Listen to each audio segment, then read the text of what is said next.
Programang ito ay rated SPG, striktong patnubay at gabay ng magulang ang kailangan. Malalim na ang gabi ng biglang gulati ng mga Montenegro ng masamang balita. Isa sa kanilang mga tauhan na sugatan ang dumating at sinabing napalaban sila dahil sinugod ng Red Phoenix ang kanilang bodega.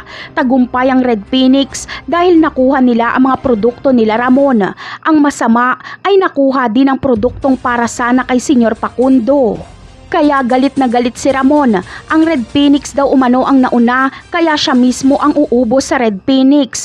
Bukas na bukas ay agad nagaganti sila Ramon. Si Ramon mismo ang lalakad at hindi niya isasali si David dahil matinding laban ito. Nagulat din kasi si Ramon sa lakas ng puwersa ng mga Red Phoenix.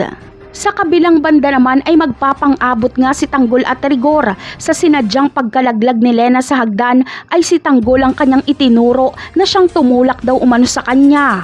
Kaya sa pagdating ni Rigor ay siguradong galit na galit ito kay Tanggol. Hindi siya makikinig sa sasabihin ni Santino na walang kasalanan si Tanggol. Agad na sasapakin ni Rigor si Tanggol. Sa pagkakataong ito ay galit na galit din si Tanggol sa pambababae ni Rigor. Kaya babangon siya at lalaban kay Rigor. Ang mga pangyayaring ito ay dihado si Rigor dahil ikakapahamak nila ito ni Lena. Dahil malalaman na ng lahat na buntis si Lena at si Rigor ang ama.